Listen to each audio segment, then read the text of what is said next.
Since 1934, Iowa's farmers have turned to the Iowa Farm Bureau spokesman as their trusted news source. Now, the Spokesman Speaks. Listen in and hear from leading experts on topics important to farmers and agriculture. Now, here's your host. Welcome to our January 6th edition of the Spokesman Speaks podcast. I'm Andrew Wheeler, and today we kick off the new year with two guests who will help you prepare for the opportunities and obstacles agriculture faces in 2025. Iowa Farm Bureau President Brent Johnson and motivational speaker John O'Leary, a man with firsthand experience overcoming seemingly impossible odds. Believe me, no matter what you're facing as we begin 2025, John O'Leary has something for you, so be sure to stick around for that interview later in the episode. But first, let's start with Iowa Farm Bureau President Brent Johnson, who sat down with spokesman editor Tom Block in mid-December to discuss agriculture's possibilities and hurdles in 2025.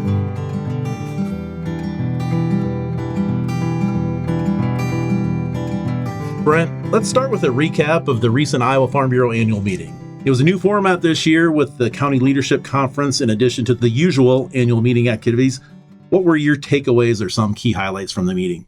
We always have a great annual meeting, and this one really kind of outdid itself, I think. Our members seemed really engaged, but we had a couple unique circumstances this year. Number one, we did include the President's Conference, and that really added a nice flavor, a nice attitude towards the entire thing. We had a little more participation.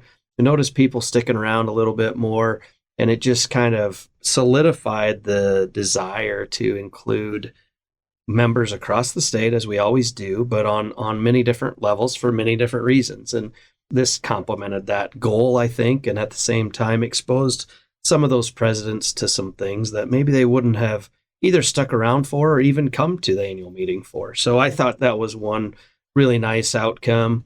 And then the other one, to have AFBF President Duval here, the man's pretty inspirational. He's good at what he does. Our members really engaged with him very well. And he brought a lot of credibility, if that's even the right word, to what we're doing as an organization beyond our counties, beyond our state, into the national scenes, and at the same time hammering home the reasons why county presidents are here at the same time. So this is an upside, downside, left to right, right to left organization. And by having AFBF President Duval there, having our county presidents there, I think it really created a really nice dynamic that I think was valuable for a lot of people for multiple reasons. Yeah, and as we start a new year now, it's a time when people generally reflect on where we came from in the past year and where we're going. What's one word that you would use to characterize 2024 from an agriculture perspective? Wow. One word for 2024. I'd be hard pressed to find one word, but unprecedented would probably be that word. We had very unique weather circumstances around production agriculture. We had some really nice productivity when it comes down to the end of the year. Unlike any other year, the harvest situation, everybody's talking about how dry the crops were. And, then politically, we've got just a unique set of circumstances on the national scene, with the elections this year, the lay-in of the potential new administration, navigation of the Biden administration exiting, and trade. And there's so many things that just seem to have happened in 2024 that were unexpected and unprecedented. And it'll be a year that we won't forget for quite some time. Yeah, agriculture is full of those kind of things that you remember things by year. And you're right, 2024 will be that year. As we look ahead to 2025, and let's stay on that policy track. Yeah. What are two or three of the biggest policy challenges you see in the upcoming year? Well, the first challenge right now is, as we sit here today, we're still going to bring in the brand new administration. So in this new Trump administration, there's a lot of unique names that he's brought forward as potential candidates for his cabinet positions. And we'll navigate some of those. We'll see what happens. There's certainly some new conversations with Musk and Ramaswamy and all these dynamics that are playing through. And there's a lot of excitement, there's a lot of potential, there's a lot of questions and uncertainty all wrapped up into where we're about to head off into. And so when you think about policy, first, we got to figure out who those players are going to be. And as it relates to agriculture, there are questions, what's it going to mean for the ag sector? What are we going to do with trade? What does this administration's vision, how is that going to affect farmers at the farm gate? And as we look forward at this point, it looks like Brooke Rollins is set to be the Secretary of Agriculture. If and when she ends up being vetted into that seat and assuming those duties, we'll be scheduling those meetings to make sure that she's got a voice and is understood and is well heard and articulate when it comes to potentially some of these challenges. If you talk about tariffs around trade or potential food health issues or energy issues or whatever they might be, agriculture is really going to need a strong secretary to maybe balance, maybe counteract, maybe inform, and maybe expectedly even to prioritize some of those agriculture type issues.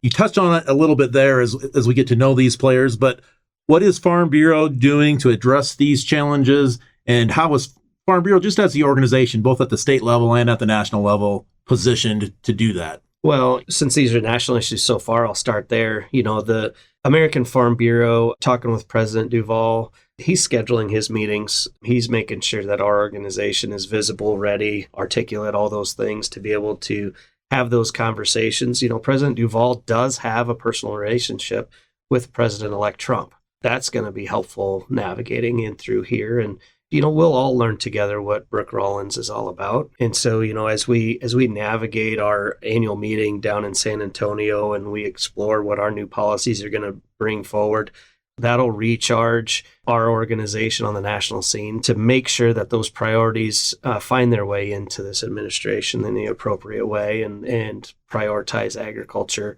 2025 is going to be very pivotal in this aspect, and the fact that a new administration is being set in that looks like no other administration has so far. And agriculture, we've been riding some rough waters here lately. And so to find those opportunities within this new administration, take advantage of those and really secure a leaping off point into this new administration. It feels like we've got an opportunity here to really reset where we're at business-wise on the farm and be able to hopefully project forward positivity for the next 2-4 years or beyond. Now, on the state side, a lot of times I'm talking about trade. Hopefully that gets picked up on the national scene. I expect that it will. But at the same time, there are things that we can do. There are things that we have been doing when it comes to trade on the state side. Going visiting other nations. We've been receiving ambassadors and other dignitaries from other countries here as well, exploring MOUs with those other countries, finding those opportunities within those conversations to find common ground where it helps both sides and, creating a foundation that we can both work from. Most recently, we did have a trip over to India. Governor Reynolds, Secretary Nag, Farm Bureau, myself, and some of the other commodity groups, we all went over there. And it's a tremendously positive potential of opportunity over there as that country emerges 500 million people into the middle class. And as people get into the middle class, they have a little more ability to buy high quality protein and increase their standard of living. And as that country finds itself in that position, the United States, specifically Iowa, we need to be ready, and we are ready to take care of those needs when those needs show up. So there's a lot of moving parts. There's a lot of potential, and identifying those proper opportunities for the future. There's many to pick from, and we'll engage all of them that we can. Yeah, you had a map during your speech at our annual meeting showing all the places that we've been in the past year and maybe going back 5 or 10 years. And it was really incredible to see with those countries highlighted everywhere we've been. And that's something, as you mentioned, we'll continue more trade missions planned, both yourself and some of our district directors going forward in 2025. Yeah, not only that, but our members as well. So, that's one thing that I really find a top priority is make sure that our membership on the county level and farmers across this state are engaged either in process or in programs, whatever fits them. I hope they find a home and a desire here at the Iowa Farm Bureau to engage where they're comfortable to engage and make a difference where they're comfortable making a difference. And through that collective sourcing, I think this organization becomes extremely effective. And you're right. I mean, we do have a strong history of trade conversations, traveling to other countries. Perspective is extremely valuable when you're having these conversations. And so, whether you're talking to another first world country or you're traveling to some of the poorest third world countries, many people have similarities. We all have differences. And to understand where they're coming from, where we're coming from, not all conversations are the same. Not everybody's desires, needs, challenges are the same. And you can only navigate that barrage of information by going, saying, doing, feeling, and experiencing what is needed in those places. Hopefully through those efforts and hopefully through federal government efforts, we reverse the record ag trade deficit that we've seen for the past couple of years. That's been ballooning. And that's one part of farmers facing significant economic challenges in the past year, the past 2 or 3 years, really. It looks like 2025 is going to be another stressful year. Crop margins projected to be tight again. Livestock farmers, as you know, always on the edge of things. What are you hearing from farmers in terms of their concerns? And how is Farm Bureau positioned to help them navigate the challenges and uncertainty that they're facing? Very frequently, I hear farmers telling me that the first item needs to be profitability. We have to be able to make a profit in the world we're living in to be able to farm again next year. And we frankly shouldn't be shy about that. These are small businesses, just like Main Street small businesses. And we do have to be profitable. And so in order to manage that in some of these challenging times, Farm Bureau's been actually very good at bringing forward a program or some of those seminar sessions, whatever it might be, to help farmers navigate some of these challenges. And I know we've got some in the works here for 2025 and beyond, to help farmers manage tight margins. And what's the business side of this look like? And how are we going to deal with, potentially continued suppressed revenue streams and still high expenses that aren't waning as fast as the revenue has? So our margins are tight, if they're even positive at this time, and that's only sustainable for a very short period of time.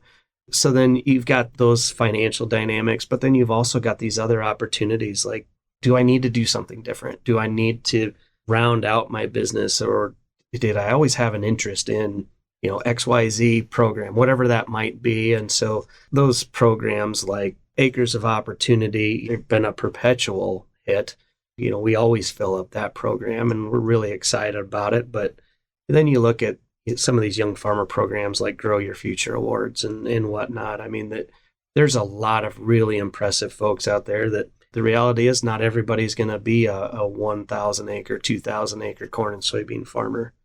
So what can I do with 80 acres? What can I do with a smaller operation and still be involved in production agriculture?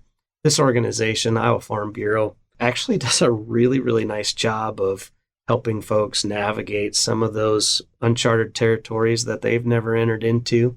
And at the same time, also supporting our traditional agriculturists as well. It's a really diverse program status, and I'm really proud that this organization has put that stuff forward. As we continue to look ahead, what are some other key Farm Bureau goals for 2025, whether that comes to policy, membership, engagement, all those things that we're very good at?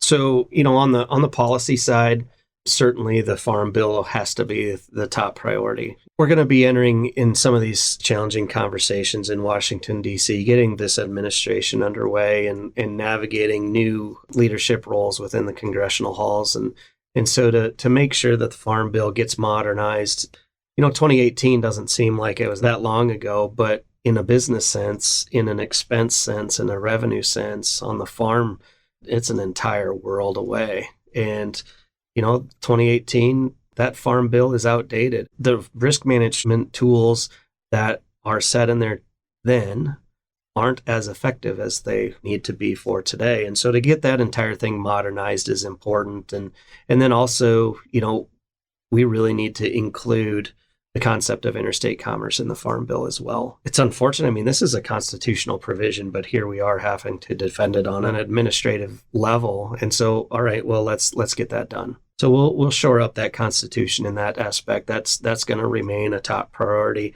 President Duvall actually spoke to that while he was at our annual meeting. So I'm firmly believing that we're going to be able to get those goals accomplished. The other parts, we can move away from policy a little bit. This last year in 2024, I was really proud of our membership numbers.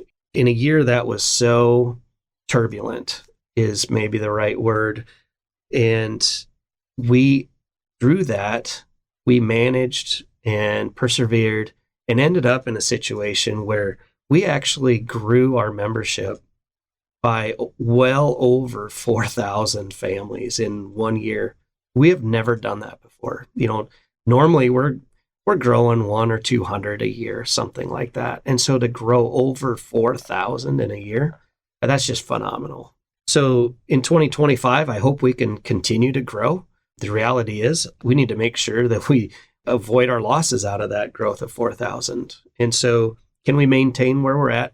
I have an expectation that we're going to grow beyond it. And so I'm really proud of where we're at with our membership and really look forward to future growth. We've talked a lot about challenges, but as we wrap up here, what do you see in terms of positives or opportunities for farming and agriculture in the year ahead? We always talk about the 4th, 5th, 6th generation, and you don't do that without perseverance. So there's got to be positive opportunities. Well, yeah, making sure that we're profitable. I mean, that has to be one. And there's no question that there are certain sectors of the industry that has challenges with profitability, and maybe many sectors right now that have challenges with profitability. And as our next generations come through, there has to be a reason why they're there. And, we're in an industry that thankfully is founded beyond just the dollars. There's broad support for family, tradition, and, historical value there that really has a stickiness about it that many other industries don't. So, as farmers across this state and the nation as well have multi-generational families. I mean, I'm a 5th generation farmer. My great-great-grandfather came over here from Europe and started farming here. And he came from a farm. So this is a business, but it's a lifestyle and it's a tradition. And you need to put the dollars and cents in the right place so that the next generation has the opportunity to carry on a legacy.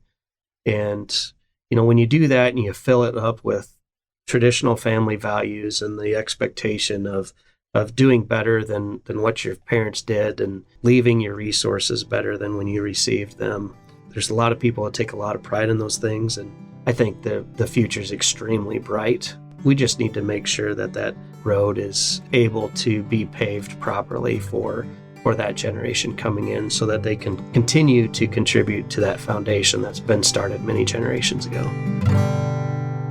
Thanks, Brent. I think that perfectly sums up 2 important ways Farm Bureau will be working for farmers in 2025.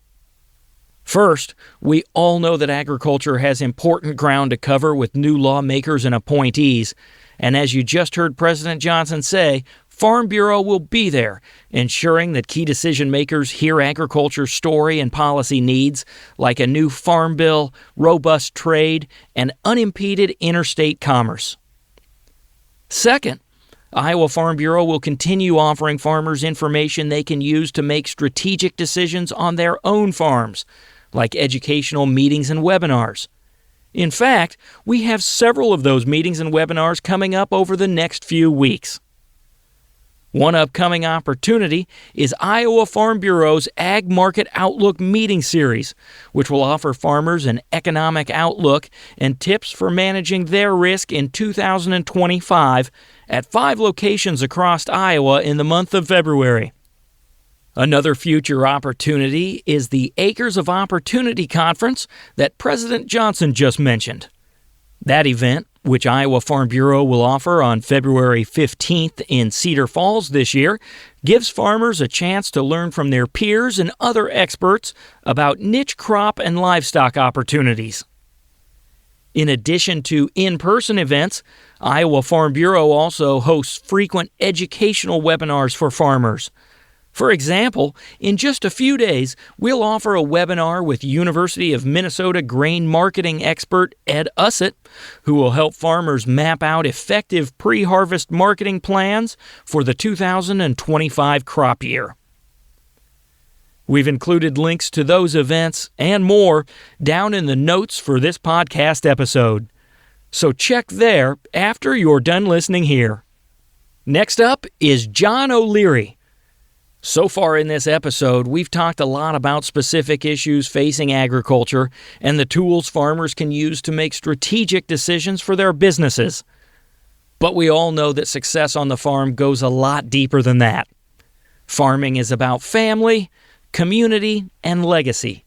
It's about overcoming adversity and helping our neighbors through tough times. That's where John O'Leary comes in. As a child, John was in an accident that left him with burns on 100% of his body. Doctors gave him just a 1% chance of surviving. What happened next is the reason we invited John to deliver the keynote address at Iowa Farm Bureau's annual meeting last month.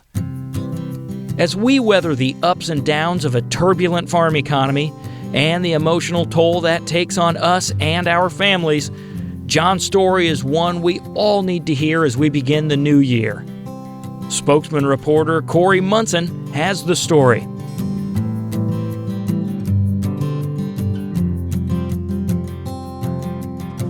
Today I'm joined by John O'Leary. He is our keynote speaker at the 2024 Iowa Farm Bureau annual meeting. John, thank you so much for being here today.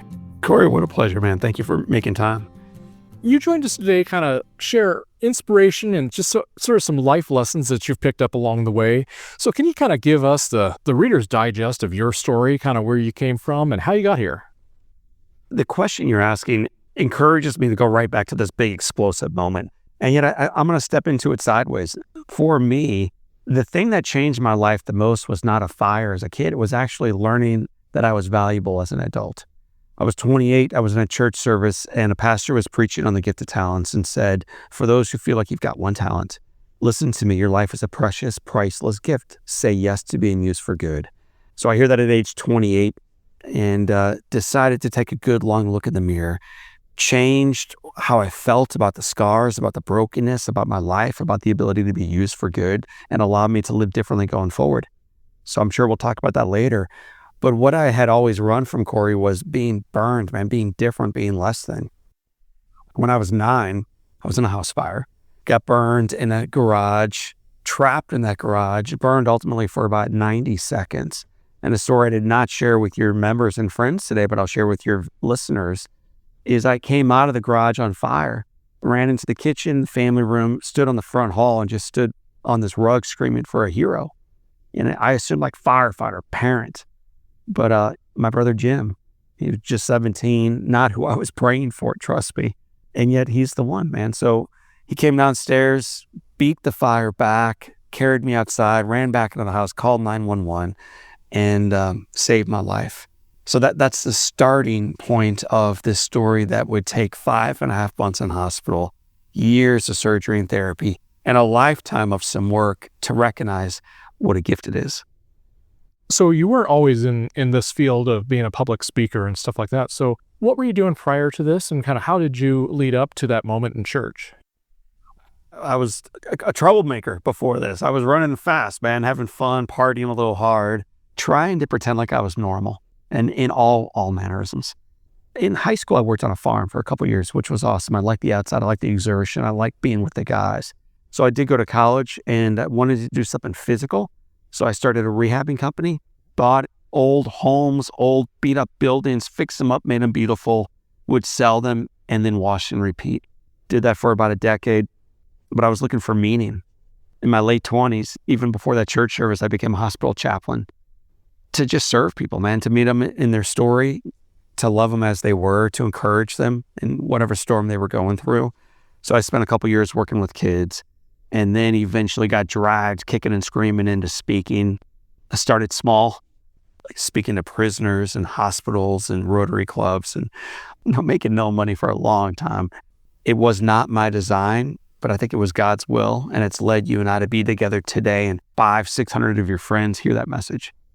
Like I said before, we really appreciate you being here. So one of the repeating themes, and you mentioned this earlier, was that we need to be willing to say yes to being used for good.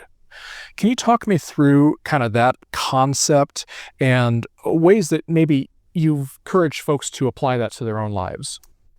Well, it's a loaded question. I know it's pretty simple. It took you about 2 sentences to get it out, but it will take me several paragraphs, pages, or books to really respond appropriately.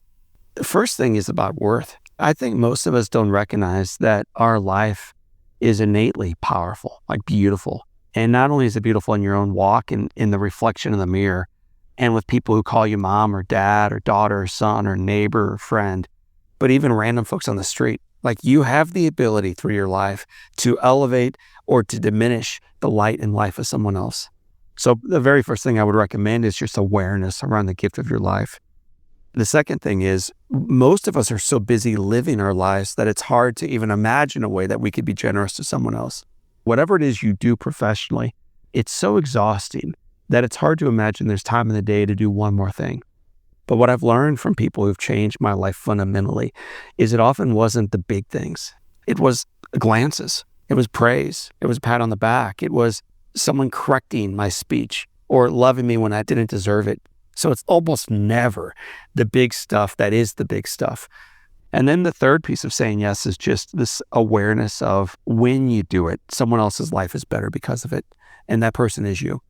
Yes, I mean, is there a ripple effect? Absolutely. Will there be more people at your funeral? How exciting is that? Yes, there will be more people at your funeral. So you have that to look forward to. But more than that, as you journey toward that moment, and it is a moment you will face, like it or not, your life gets better to the degree that you are aware of the gifts within it and the ability to be generous to others. That's amazing. Another of the major themes that I kind of picked up from your talk is just the value of both having and expressing gratitude. In your experience, your life experience, why is that important? And who are you grateful for in your life? So we'll start with the who. I was raised by warriors. I was raised in Missouri outside of St. Louis by a mom and a dad who loved each other fiercely, loved their kids fiercely, and loved their God fiercely, and still do. So I start there because that's the foundation.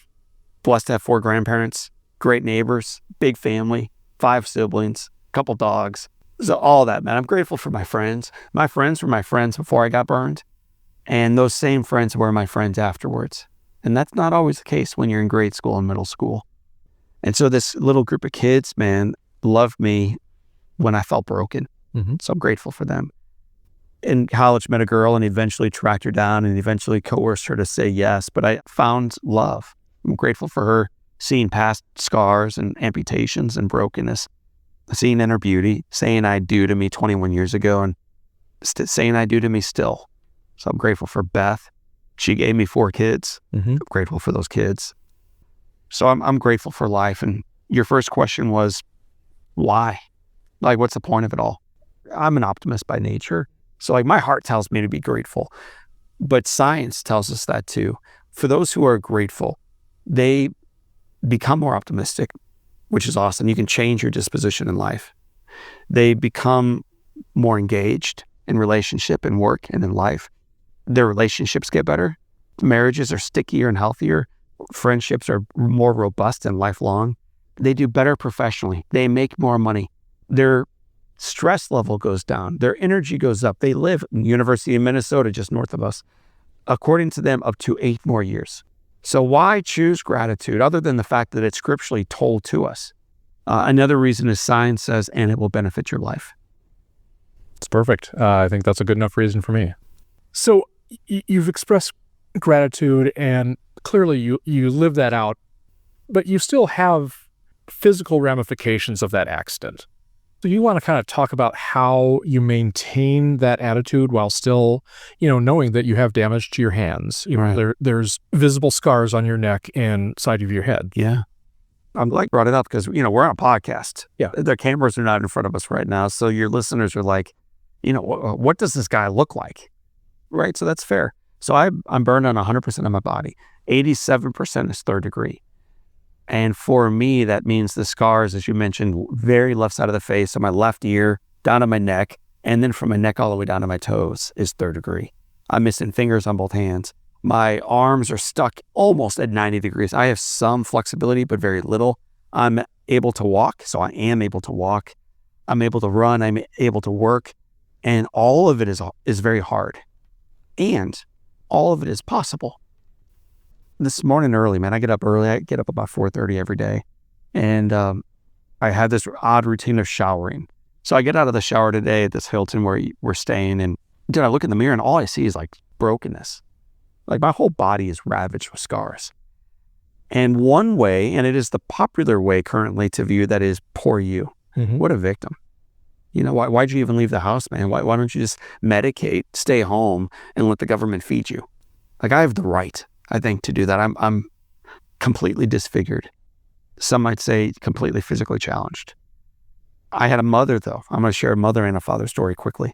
I had a mother who, the day I came home from the hospital, as I could not eat because I don't have fingers, my sister grabbed a fork, started to feed me. And my mother said to Amy, she said, Amy, drop the fork. If he's hungry, he'll feed himself tonight. So I had a mother who loved fiercely. That's not easy. No mother wants to do that. I had a father who, the day before I went back to school, I was begging him not to send me back because I knew that kids would make fun of me. I knew I would not fit in. I knew they would not feel strongly about me as they did before I left. And I kept asking my dad, why me? And finally, my dad shut the bedroom door, walked toward me, knelt down, put his hands on my thighs and said, John, why not you? Why not you? This thing has happened. If you want to be a victim to it, have at it. But if you want to be a victor, every room we roll you into, and one day maybe you'll walk into it, people will look up to you as a hero. And then he said, John, victim or victor, your choice. And so you said, John, how do you stay grateful in the midst of the storm? Again, part of it is my faith background. The story of Job is a story of a guy, God gives, God takes, blessed be the name of the Lord. It's not just, we had a good season, we had a great harvest, my wife is beautiful, I'm rich, my kids are healthy. It's also, I'm single, I'm struggling, I'm addicted. She said no, they left. And I choose to say, blessed be the name of the Lord. So I'm grateful during the good season and the bad season because my parents taught me that, and because life informs me that the scars are real, but so is the blessing behind them. The scars exist because the wounds have healed. That's a really wonderful way to state that. It's not mine. It's a guy named, I think, Henry Nouwen, who's a spiritual writer. Scars exist because the wounds have healed. It's powerful. It really is. One person you called out specifically during your talk today was the legendary Cardinals play-by-play, Jack Buck. He came into your life shortly after you had your accident, and he heard your story, and he shows up at your hospital room. Tell us a little bit about that relationship, because I think folks just love to hear the story. So Jack Buck was, as you mentioned, the Hall of Fame radio announcer for the St. Louis Cardinals. He was also a Hall of Fame national announcer in baseball. He's also in the Hockey Hall of Fame. He's in the National Football Hall of Fame. He's in the National Radio Hall of Fame, and he's in the National Broadcasters Hall of Fame. This is a known guy. When Pearl Harbor was attacked, he signed up. He received a Purple Heart overseas serving, came home, and I think he never forgot the little guy. And I think that's part of the story here. So this guy became the biggest guy, but he never forgot the little guy, never. He was working at a charity auction the night I was burned, and someone at his table mentioned that a little boy was burned. And rather than just saying, okay, thoughts and prayers, hashtag, I'll post it on Twitter tomorrow, he leaves the room that night in 1987 and comes through a snowstorm to visit a stranger. He knew that I loved baseball. He had no idea the impact he would have. He came back the following day, even though he was told that I was going to die. He came back the following day, and eventually in March, when he went for spring training, he would just send other people instead.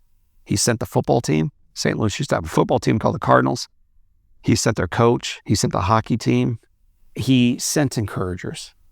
He taught me how to write by sending me a baseball, then a second ball, then a third ball. All I had to do was to get another baseball was to send a thank you letter. So I ultimately sent 60 thank you notes that summer and received 60 baseballs. And the capstone is when I graduated university, Jack Buck not only attended the party, but provided me a gift. And the gift was just the baseball he received when he went into the Hall of Fame. This crystal, priceless heirloom that should reside in his son Joe's trophy case. Mm-hmm. went to a 22-year-old college drunk? Nobody. But in giving that nobody started to recognize maybe one day I can become a somebody. Those experiences with Jack, kind of this larger-than-life person believing in you and believing that you were going to live another day, he didn't have to do that. For sure. In your experience then, what is the value of even the smallest actions? And does this encourage folks to get involved in their community, get involved in their church, get involved in their local county farm bureaus? I would think that this is kind of a story of trying to do what you can, when you can, as often as you can. The answer is yes. To is it this kind of story? Absolutely. One of the cool things in my world is in sharing that story of Jack Buck in at live events, we go into greater detail and we tell it with a little bit more gusto. So we really take them on the ride. So I hear these stories all the time, and what they have in common is not significance, but impact. It's just little things. So you said, John, does it matter if they show up at the Farm Bureau or in the community, in Rotary, in the church? Yeah, because the little things don't only impact in real time, they do. They help a kid in the hospital. But the wild thing about generosity is they change lives afterwards. The ripple effect is impossible not to see proceed from that epicenter.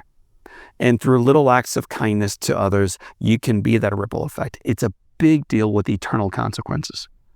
We need to wrap up here, unfortunately, because this has been a wonderful conversation. But before we go, I would just love you to share, you've got a couple books out, and then you're really excited because you have a major motion picture that's in the works that going to be released in 2025, correct? Right. Thank you for saying all that. So I am grateful for that, and even how all this came to pass. The books are called On Fire and In Awe. You can learn about them at johnolearyinspires.com. That's our primary website, johnolearyinspires.com. So the whole idea is not John is the hero or Jack is the hero, but you are. Act like it. So all of our work is about encouraging people to keep moving forward and recognizing the value of their life. You also talked about the movie. That was not on my radar. I'm a Midwest kid, man. So I was approached about 8 years ago, and they've been slowly working on this process and project. The movie comes out in October. It's not officially announced yet, but in October. It was filmed in St. Louis where it happened, filmed in the house where it took place, in the hospital, in the college where it happened, all the various places. The director who did Reagan and Soul Surfer did our movie, and he wanted it to be an accurate representation of a miraculous story. The problem with miracles is if you don't see it, you don't believe it. And we wanted people to recognize that this wild miracle happened in our life. But the wild miracles are happening each day in yours too. You got to say yes to them though. You got to keep showing up. You got to keep moving forward. That's perfect. John, thank you so much for taking the time. It's been an absolute pleasure. It's been an honor, man. Thank you, Corey. Thanks, John. That's clearly some advice we can all apply to our lives as we encounter various challenges in 2025. Of course, I hope you all experience more ups than downs in the coming year, but when you do get knocked down in 2025, I hope you've learned something from John O'Leary that helps you turn that challenge into an opportunity. And if you'd like to hear more from John, including about his upcoming movie, we've included his website down in the notes for this episode. That's all for this edition of the Spokesman Speaks podcast. We hope you found it helpful and that you'll join us for our next episode on January 20th. Thank you for doing the work that inspires everything we do here at the Iowa Farm Bureau, and thanks for listening to the Spokesman Speaks. Thank you for listening to the Spokesman Speaks, a podcast by Iowa Farm Bureau. Check out more podcast episodes at iowafarmbureau.com/podcast. You can also find and subscribe to the Spokesman Speaks podcast in the Apple Podcasts app, Google Podcasts, Spotify, iHeartRadio, and other popular podcast apps. We appreciate your ratings and reviews, and we welcome you to email us your feedback at podcast@ifbf.org.